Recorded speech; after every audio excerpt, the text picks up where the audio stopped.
Hi, everybody, and welcome to our webinar titled Recover Better. I'm Cat Ward. I'm going to be moderating today's discussion. I'm a managing director at JFFLabs, where our focus is all on finding and scaling solutions to some of our most pressing challenges in educational equity and workforce development.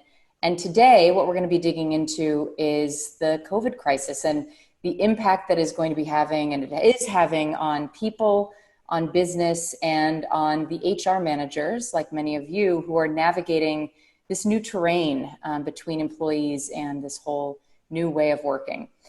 So I'm thrilled today to be joined by two real powerhouses in the corporate learning space. We've got Josh Bersin here, a global industry analyst and dean of Josh Bersin Academy, and Derek Belch, the CEO of Strivr. Strivr is really the company behind an end-to-end immersive learning solution that helps enterprises implement virtual reality training at scale. So first, before we get into our questions, I want to just take a step back and talk about the issue, just to frame us up a little bit here. So COVID-19 is really actually presenting as many challenges as it is some opportunities, right? The opportunity we have for us here is for business to actually really reimagine itself, and some of the practices that were done before could now potentially be done differently in this very different time. The crisis, of course, is taking an incredible toll on people, on their families, on their communities. It's a humanitarian crisis, it's an economic crisis, and it's a real challenge for a lot of workers, right? But let's talk today a little bit about what it is presenting in terms of change and opportunity. We're going to think about how to rethink and retool some of the imperfect systems that have defined the way that we've learned and we've worked before. We're going to dig into how companies can help us create a new normal, and one that is ideally going to be better than the one that we had before. We're going to be exploring how employers in particular can drive innovation and growth, development, and competitiveness in our workforce. And we're going to also talk about some of the steps that practitioners like yourselves can take to get positive change underway. So without further ado, let's get started. I'll kick us off with a couple of questions here. And the first one I'm going to actually ask of both Josh and Derek. So a little bit of background. We find ourselves in very unusual times. More than 30 million Americans have filed for unemployment. We saw the numbers this morning that 14.7% of Americans are unemployed right now, and that is the worst that we've seen since the Great Depression. So pretty wild and crazy times out there.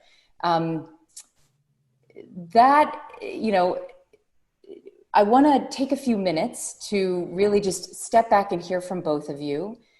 What would you say are some of your real key observations about the impact of COVID-19 specifically on the workplace? How is the crisis reshaping our labor market in particular and the broader world of work? And who do you think the winners and the losers are in the short and the long term? And I'm going to kick this challenging question over to Josh first. Wow, that's a big question. Okay, so in terms of first let me talk about HR and then maybe talk a little bit about business and society for just a minute. I've been pretty much on the phone with HR departments almost full time for about 7 or 8 weeks. And I would say it's going through 3 stages. There was the react, what happened, who's affected, where are we affected, how badly are we affected, who's on planes, who's not on planes, who's at home alone, who's at home with kids. Just getting that information and absorbing it and figuring out what to do with it. That went on for a week or 2 of companies sort of assessing how big the problem was for them. Then there was the response of all of these people have to stay home. All of these people have to stop traveling. All of these people, we don't need them anymore. We're going to give them furloughs. Maybe we're going to reduce hours. Maybe we're going to reduce bonuses. We're going to stop the performance management process. We're not going to pay bonuses or goals, on and on and on. And I would say the HR people I've talked to have been heroic in their response. They have been moving very, very fast. I mean, most of them have said to me things like, it would have taken us a year to do this in the past. Now we're doing it in a week. Now we're doing it in a weekend. Over and over and over again, I'm hearing this story. The other thing we're finding is that the situation that we're in now crosses the boundaries between HR, facilities, safety, and IT, and to some degree finance. and eventually legal, because there are going to be legal issues about whether somebody has to come to work or doesn't want to come to work or gets paid for hazard pay and so forth that haven't been worked out yet. So the HR function has turned into this rapid response, policies every day, new protocols for safety. And then the third stage is returning to work in the new form. And what most companies are now quite aware of, and I was just reading a big article in Fortune about this is a new economy. This isn't just a recovering economy. This is a different economy where people are going to shop in different ways. They're going to travel in different ways. They're going to buy different things. And, even if you listen to Bill Gates, most people that are in the know will tell you this pandemic was long in coming, and it won't be gone overnight. It won't be gone in a month, and it may not be gone in a year, and there may be more of them after this. So I think we have to get comfortable with a new way of living. And the analogy I use is the TSA. I mean, it wasn't that long ago we used to walk into an airport and just go out to the gate, and we would never dream of doing that anymore. So there's going to be all sorts of things we're going to get familiar with, to say nothing of wearing masks in the winter and so forth. They'll do this. As far as who's going to win and lose, as much as the economy looks like it's sort of in chaos right now, I think money tends to go to the same types of goods and services. People have to eat. They like to go on vacation. They want to do recreation.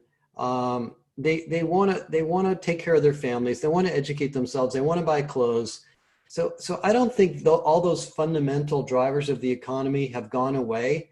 We've just kind of gotten interrupted in all of that with all these focuses on safety. Obviously, the companies that are growing right now are the companies that make hand sanitizer and paper towels and things like masks. So that's a temporary thing, but I think the all the other parts of the economy are going to reconfigure themselves. I don't know where the cruise industry is going to go, and we were talking a little bit earlier. I'll let Derek talk about the sports industry because he knows a lot more about it than I do. But I think most of the companies I talk to are getting very, very creative about business transformation as fast as they can. They don't want to just be sitting around at home waiting for something to happen. They are finding new ways to go to market in this environment. And I think we can talk more about that as we get going. That's excellent. Thanks, Josh. Derek, what are your high level thoughts here? Yeah, well, first of all, to use the phrase powerhouse thinker next to Josh is a little bit of an overstatement. So thank you for the kind compliment. I'm not even close to his level, but I appreciate it. So honestly, like echoing a lot of what Josh has said, I guess a little different slant. And I know we'll talk more about Strivr and virtual reality and how that may impact this later. But we're a startup.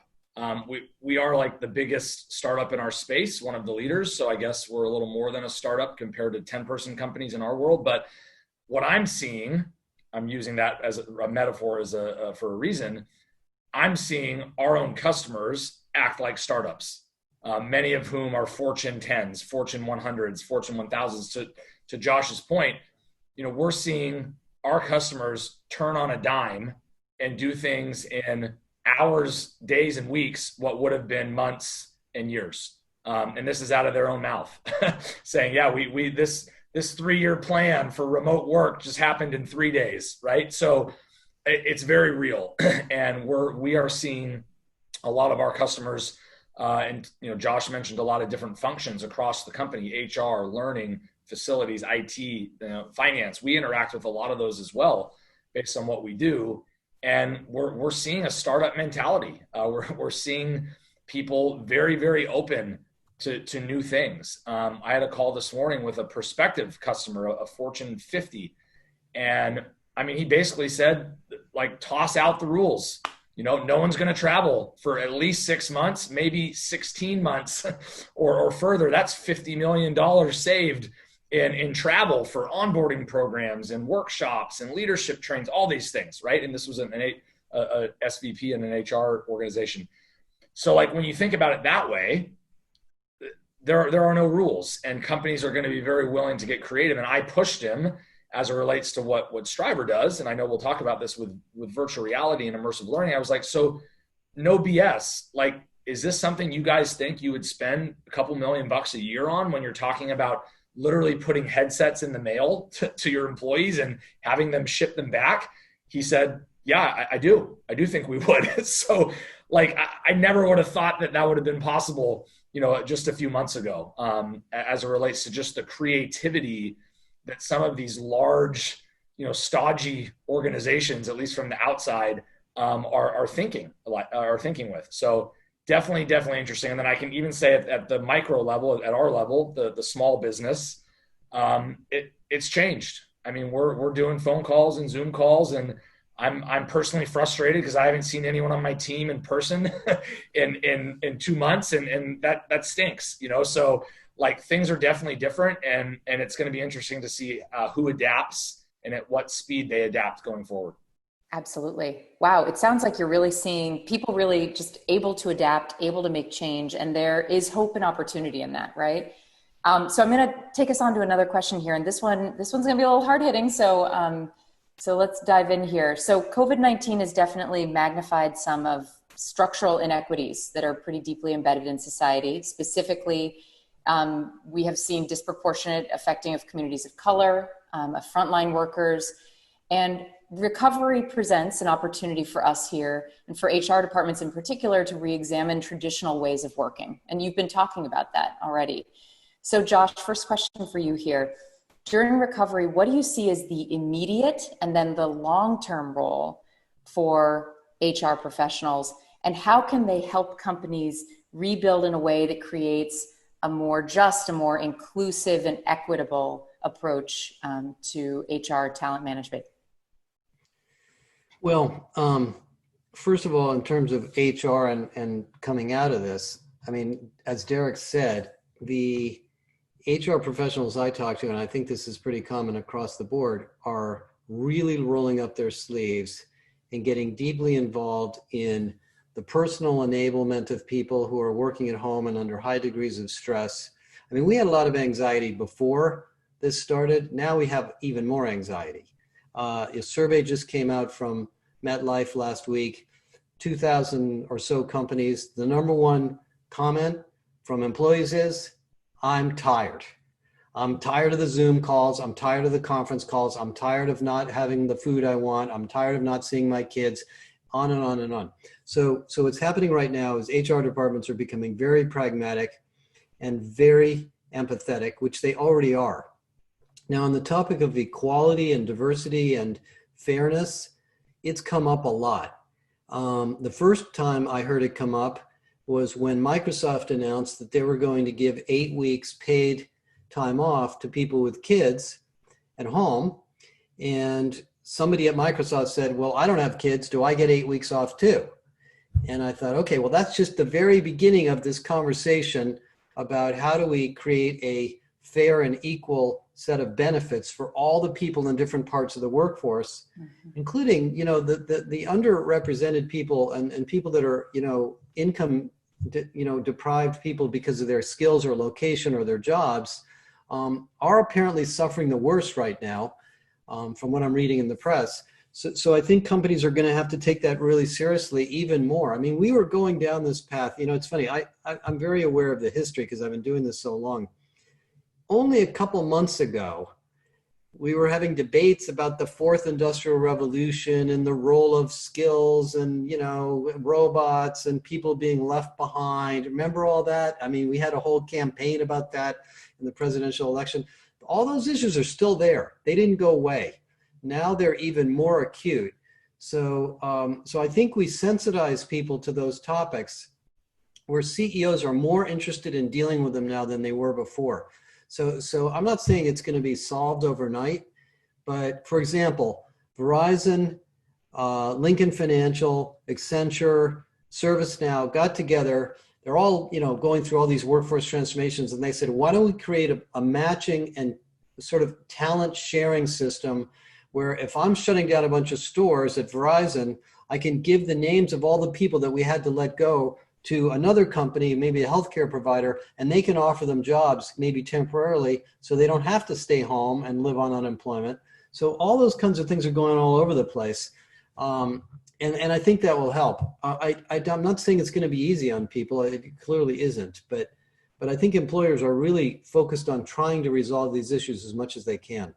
Yeah, and HR is really at the center of a lot of that. And are you feeling, Josh, in your conversations with people, that they are feeling that sense of? Oh my God, the amount of, we're having these sort of joint crying sessions on these. We're doing Zoom calls with all these HR people.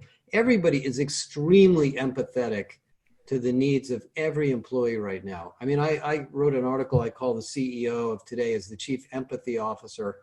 I think if there's anything big that's come out of this is business professionals, executives, and CEOs now know that they do not have a company if their people don't feel safe. It doesn't matter how much they push them or reorganize if people. So this has kind of always been true, but now it's really true. So the human element to business has really risen to the top. Just like Derek was mentioning in his situation, I'm hearing this in every single company we talk to. And so, Derek, for you, what advice would you give to HR professionals to help them support talent at all levels of the organization? We're hearing a lot about, essential workers being our heroes right now, frontline workforce. How can HR professionals think about how to support talent at all levels? Yeah, so one of the things that we've actually been tracking for a while, kind of an extension of what Josh was saying.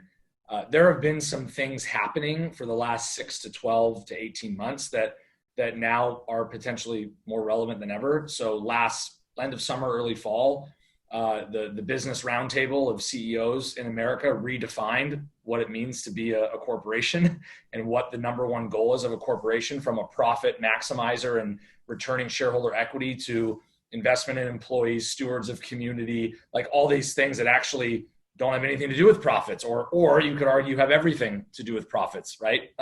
When you look at kind of the compounding effect. So as I talk to our customers, obviously we're very lucky to have folks like Josh, as part of our close group of advisors.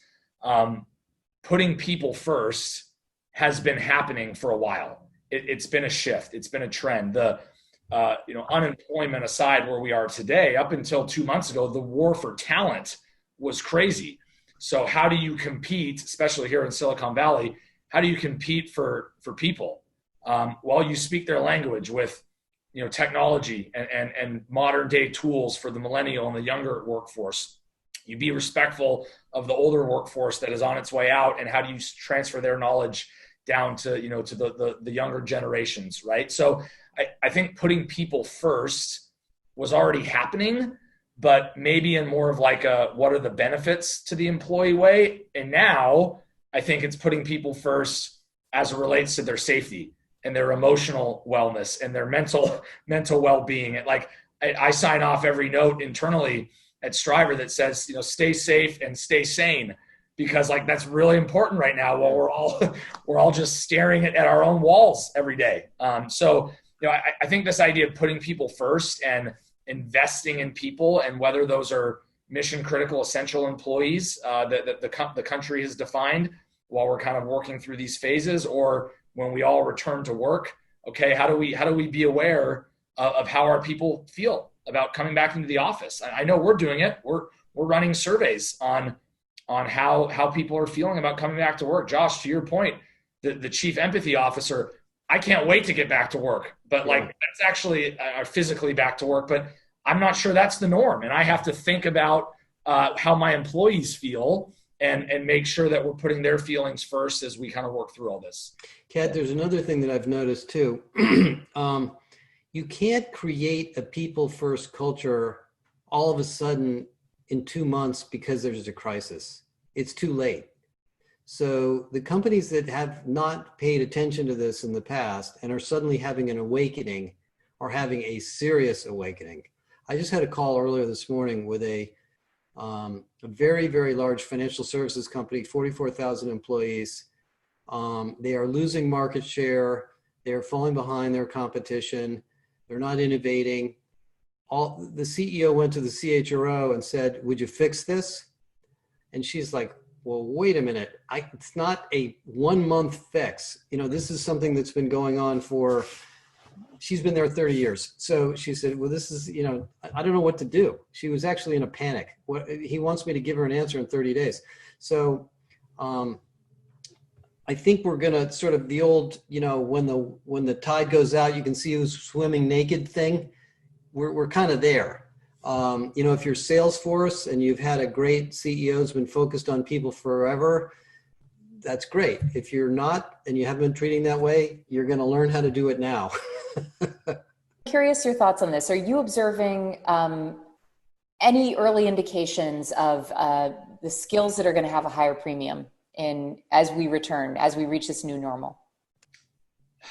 Yeah, yes and no. I mean, I think we're looking at it right now. The three of us are on a Zoom call instead of being in person. The last time Josh and I did this, we just live across the bay from each other, right? So if you think about it in that way, things are going to change. I gotta imagine that there's going to be a huge premium on soft skills, whether people know it or not. If your soft skills were crappy before COVID, it's probably going to be exacerbated even more in this environment, where you're confined to the phone, video, etc. If you're not an empowering manager prior to this, now you can't even be in the same room with your managees.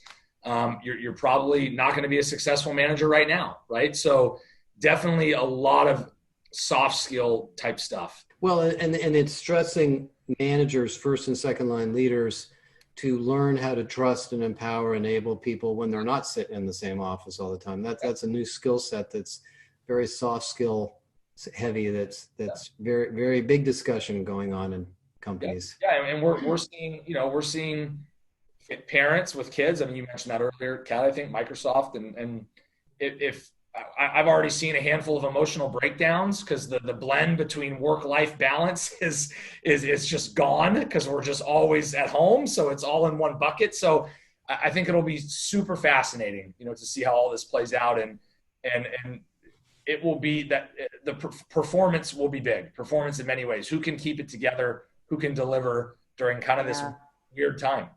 Wow. So I'm hearing two things kind of come up, right? One is I've heard both of you talk about the companies that did this well before are well positioned to, if you were people-centric before, you're going to be well positioned to thrive. If you were a good manager who sort of enabled your people, you're going to be well positioned.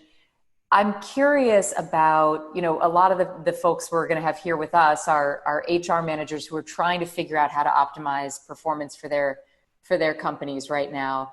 What if you weren't doing really well, or what if you just want to do better? Like, what are the steps HR managers should be taking right now to optimize performance? What are the things you should be investing in?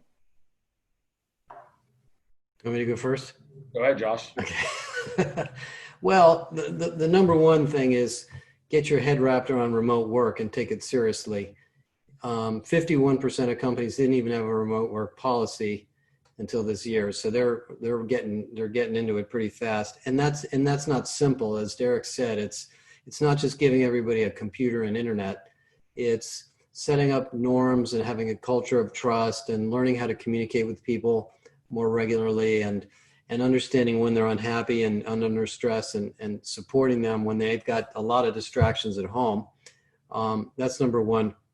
Number two is this combination of, we're calling it the workplace experience. It's the office, the trip to the office, by the way, which might also be dangerous.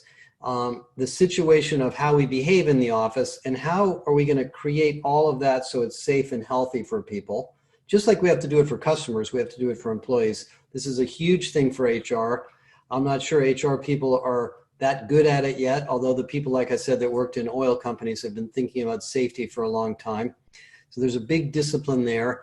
And then there's a lot of agile response to the traditional HR practices and rethinking them. How do I do remote recruiting? How do I do remote performance management? How do I do pay?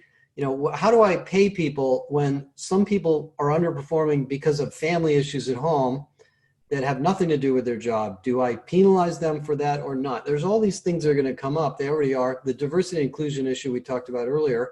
And that's all, kind of bread and butter HR stuff applied to the new world. And then there's the discipline of responsiveness. And this is something I've been talking a lot about, is designing the HR department and function, and L&D too, so that it can be responsive to the fact that in this town, in this city, we have this problem, but over here we don't. Over here, there's no virus, it's all fine. So we have a crisis over here. Oh, we put that fire out, now there's a fire over here. So you have to be much, much more responsive and resilient as an HR function than ever before. That means the business partners have to be further empowered, and you have to have a good sense of shared awareness as to where these problems are. Some of these are things that companies were kind of working on before. Now they're becoming very, very real. And then the other thing I'll just mention for HR is the HR function and the L&D function has to operate as a team. Many HR departments become siloed and segregated because of the way the business evolves. So we got a department over here in this city, they do this. Well, that doesn't work when the virus goes everywhere and everybody's dealing with the same issues. And we don't want to go through 15 learning curves in different departments, some of which won't learn fast enough. So that's another big theme of what's going on in companies today. Yeah. I can imagine that for HR and L&D leaders right now, they feel a million different kinds of pressures. You feel a real intense pressure in particular to respond to what's right in front of you. So I'm curious, why might now be a good time to make those longer term investments in your talent and their skills and abilities and learning? And I'm curious, Derek, your thoughts on that. When you're talking with companies, what is it that you're telling them about how now is a good time for those talent investments? Yeah. I mean, shameless plug alert for virtual reality and what we're doing.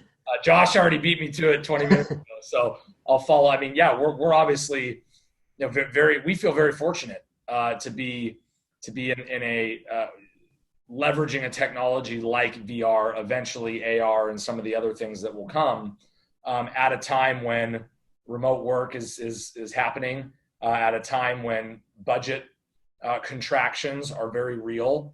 If they haven't happened already, they will happen, and companies are going to look to achieve similar training outcomes in a fraction of the time and for a fraction of the dollars.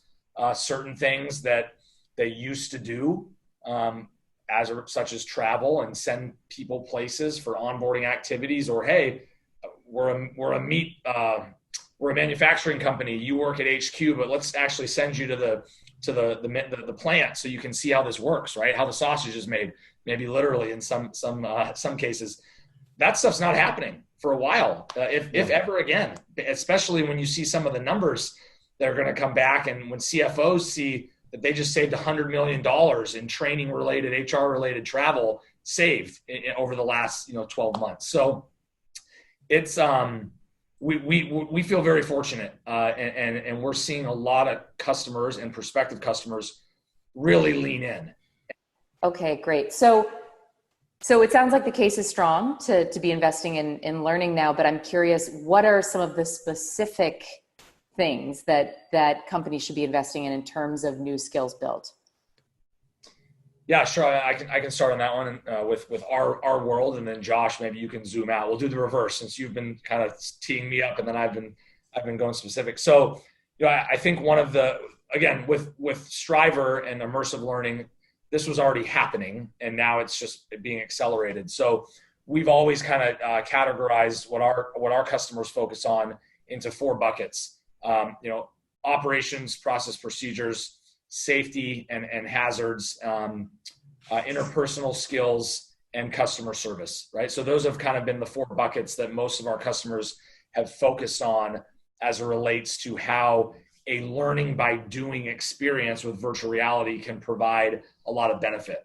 So I don't see that changing at all. If anything, I see them leaning into it even more based on the new normal of, hey, we have a totally new way of doing things operationally in this facility to address hygiene. To Josh's point from before, I'm a Walmart store, I'm a Verizon retail shop, I'm Home Depot, whoever, right? Like, Now there's a whole new protocol that I got to get hundreds of thousands of employees trained on like that. And doing that by looking at a 50-minute e-learning module where I'm falling asleep half the time may not be the best way to do that. Whereas I can be put on a headset for 12 minutes, get my experience and move on and get on the floor and start working, right? So change management associated with some of the current sign of the times, super, super important. Again, back to the idea of being remote and not physically being with your coworkers to do an onboarding class. How do you indoctrinate folks into company culture? One of our customers, Sprouts Farmers Market, the grocery chain, that's how they started actually on that kind of fuzzy topic of company culture, even pre-COVID. So those types of things are super interesting. And then lastly, this idea of interpersonal skills, soft skills, customer service.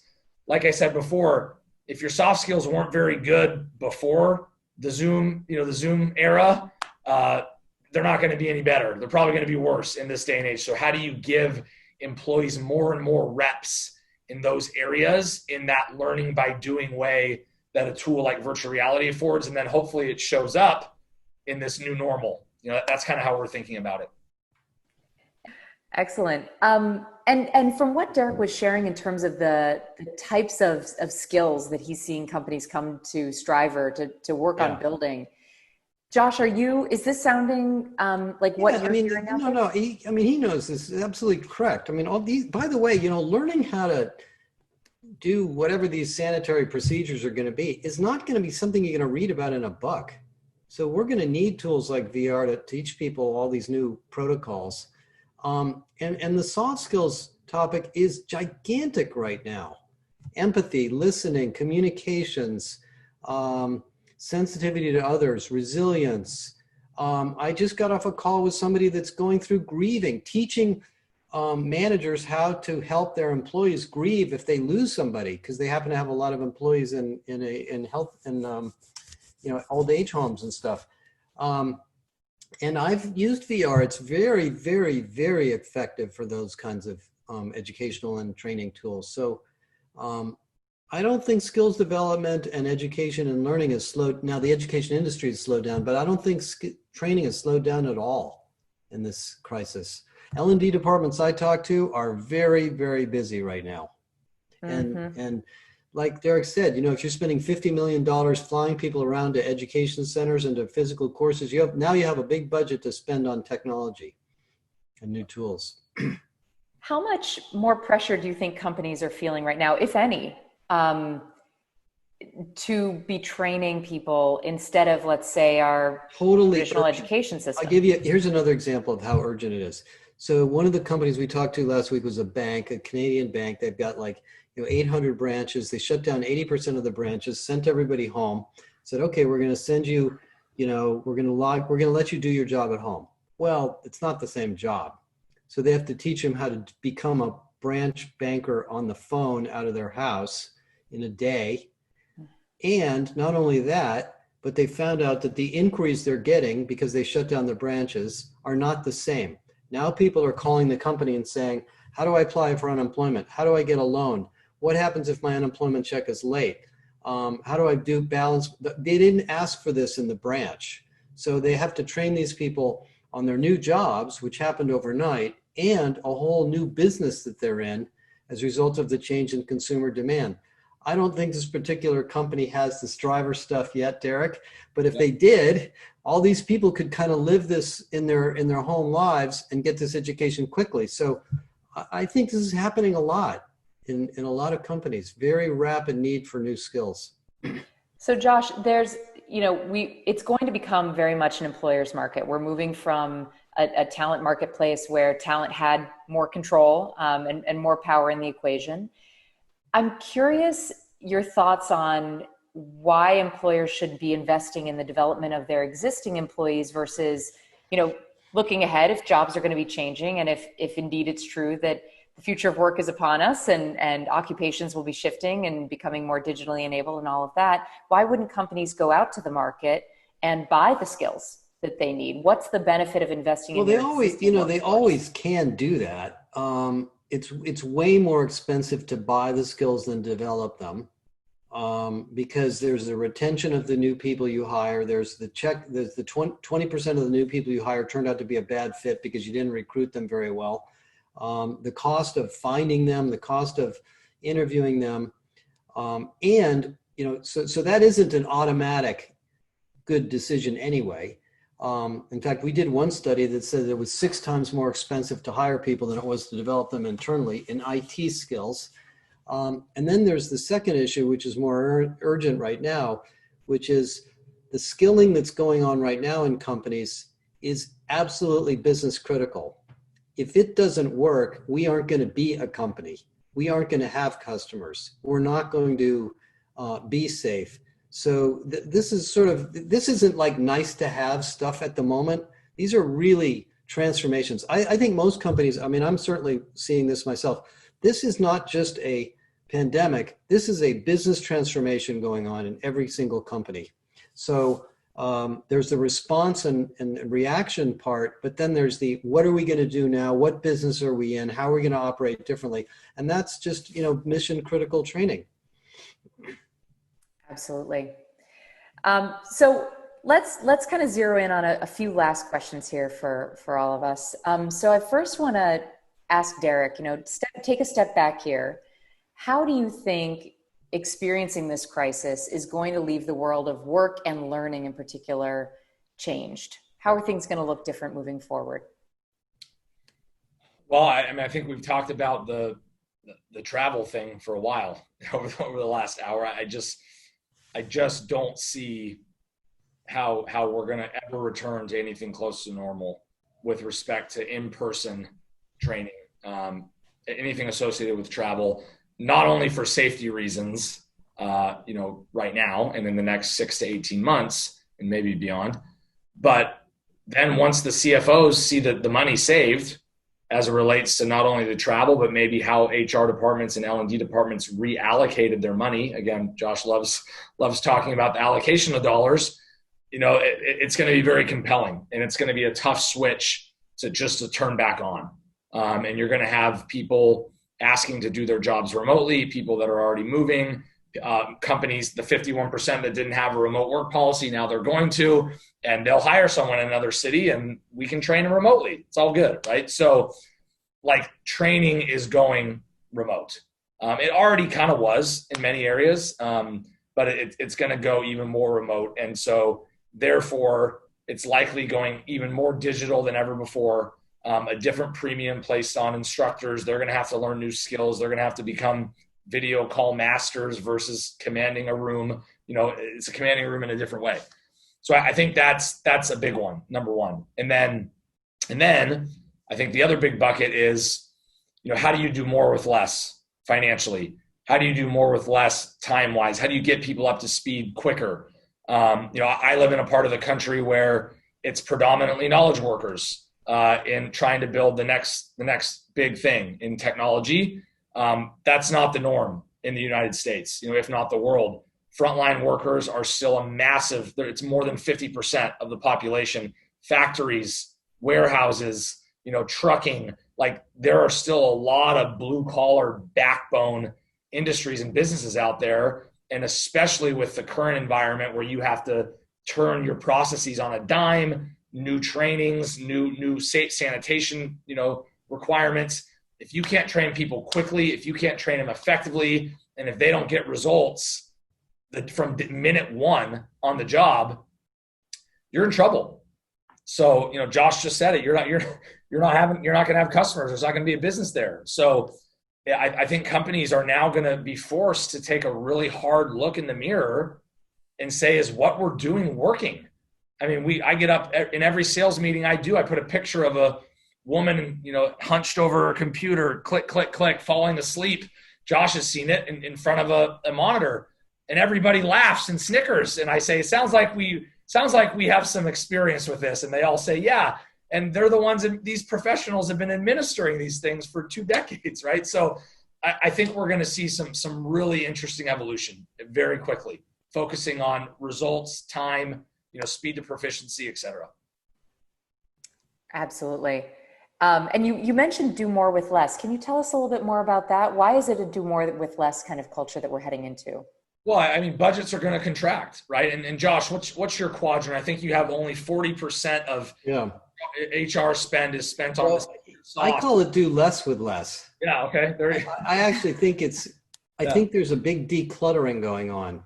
Yeah. We were at the 11th or 12th year of a growth cycle, and companies were basically piling on and piling on and piling on, and they weren't paying attention because there was just more business every year, and their stock price kept going up. And now they're saying, "Whoa, what are we doing with all this stuff?" Yeah. And get back to the basics. And that's what I've found. And Derek and I have talked about this a lot in L&D. L&D is a great place to throw a lot of stuff. We need a course on this, and let's buy that library. And what about this tool? That's great. Let's get this too. And then pretty soon you have all these things, and nobody's using most of them. Somebody wanted them, but then they're not really using them. So get back to the core. And so I think this concept of focusing your money on what's most important is going to be very popular. One thing I'll say about VR, I was thinking about it while you were talking, Derek. This could be a transformational period for the virtual VR immersive learning space. I found out about VR sort of by accident, getting to know Derek and the company, and then I put on the glasses and immediately became convinced.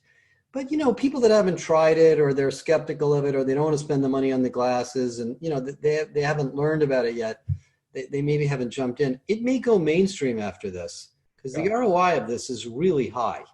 So amongst the many other things we're going to learn how to do coming out of this crisis, this may be one of them. By the way, the other one that kind of appeals to me that's similar to that is drones. Remember, we used to laugh about this idea of Amazon delivering stuff on drones? Doesn't it suddenly seem like not a bad idea? Yeah. Some of these things that seem crazy, all of a sudden, they're there. Yeah. Kat, just to illustrate, to bring this to life, what Josh was saying about our technology. I mean, we're and this is for VR as a whole, not necessarily even Strivr. I mean, we're literally seeing 10 minutes in a headset be the same from a learning perspective as 3 hours in front of the computer, or 2 hours in the lecture. I mean, like, people going in and doing the job, experientially, just like pilots have been using flight simulators for decades, right? Like, they go in and they do the job for 10 to 20 minutes instead of being told how to do the job for 10 to 20 hours. Right. And they learn the same thing. So, like, yeah, Josh, do less with less. I like to say do more with less because you're going to get a greater outcome. But yeah, like, you're going to get at least the same learning, and ideally even more, in a fraction of the time and probably for a fraction of the money when you strip away all the other stuff that no one touches, So yeah. Yep. Wow. So Josh, I know you've been talking with a ton of HR leaders since COVID hit, and you've been advising them and giving them insights and distilling all of your insights. We're talking with a lot of people now who haven't necessarily been able to tap into that expertise. So if you could give the HR leaders who are joining us like a few tips coming out of this, things that you can do now, tangible action that they can take to navigate the remainder of this recovery period as best they can, what would you recommend? Well, I think there's two things. One is something I think most people in HR and L&D know, is that sensitivity to the human needs of every individual employee is the most important thing. They will not absorb or accept some new program that you think is good for them if they don't think it's good for them, which gets back to the conversation we're talking about with Derek. And the second is, this is your chance to try something new because you can pull it off. There may be something you've wanted to do for years, but you could never get everybody involved. They were too bogged down in the old ERP replacement or whatever it was they were doing. If you're ready for VR, or you've been thinking about VR, just as one example, including many other things, now you can do it. So creativity, invention, moving fast is all okay now, as long as the stuff works. So you're going to be able to do some very creative things, and you're not going to have a million staff meetings to talk about whether or how or who's going to work on it. And I think those are liberating things for HR people, both of those trends. Absolutely liberating. Final question for you both here.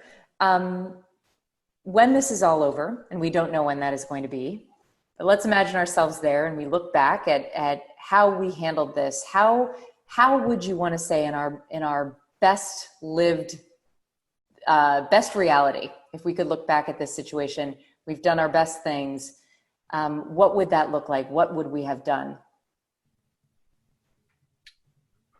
Who do you want to start? Oh, Derek, I'm going to put you on the spot here. Yeah. So like I am personally seeing more human connection right now. And some of it's in the digital world. And I'm actually not on social media personally. That's a whole nother discussion for another day. But people are making an effort to connect, and they're doing puzzles, and they're going on walks, and they're exercising, and they're cooking, right? And so like, on the one hand, the world has sped up, in different ways with back-to-back calls and, my day's full. On the other hand, it's really slowed down and people have taken a step back. And I would love to see us be able to continue that. And taking this back to our definition of a corporation and how that's evolved that I talked about, 30 minutes ago. Let's not just go back to profits and shareholder equity above all costs, 2, 3, 4, 5, 10 years down the road. How can we make this permanent? How can we invest in people, now and forever? How can we put people and teams first and just be more mindful of the human side of this, going forward? Because work is life. I mean, the blend and the blurred, the lines have blurred. Work-life balance is not really a thing as much anymore. It's more life balance. And how does your cell phone and your computer and your tablet blend together? And, I would personally love to see us as a society be able to take some of this and carry it forward and not forget about it. I think the hygiene stuff, we'll have new procedures that will just stick and off we go. But I would hate to see some of the human stuff get lost as we move forward. Yeah, I completely agree. I think we were reaching an epic peak in materialism right before this. I could feel that we needed something like this kind of a reset to happen, and we got it. I mean, it wasn't exactly what we were predicting, but I completely agree. And the other thing I would add is, I think we're all learning how to listen to and empathize with each other as individuals in a deeper way. My children, my mother, my wife, my friends, the people I work with, people are just saying, how are you doing? Checking in, because they know there's so much stress and we're all going through the same thing. There's a common sense of humanity that I was feeling we were losing that in the economic growth cycle. I didn't like it. It was beginning to drive me crazy. So, plus, of course, I love the fact that we don't have the traffic. You can see the skyline. The air is cleaner. Yeah, I mean, the trees are greener. There's all sorts of good things that are happening. So I totally agree with Derek. Excellent. It has been such a pleasure talking with both of you. In this conversation, we've gone back. We've talked about the crisis at a high level, the impacts that it's had on workers, the impact it's had on business, consumer habits. We've looked forward to what we think is going to be happening, what the world would look like, could look like, what we're doing now to react to it, and how the investments that we want to make in the future to try to sort of be our best selves and to create a new normal that looks better than the normal that we were coming out of. And I appreciate the real talk and the optimism about that from both of you. I certainly hope that we live into what you just outlined as what you think is the best of what we're doing in this very challenging time. So thank you so much for your time. Thank you, Kat. Yeah, thank you. Absolutely.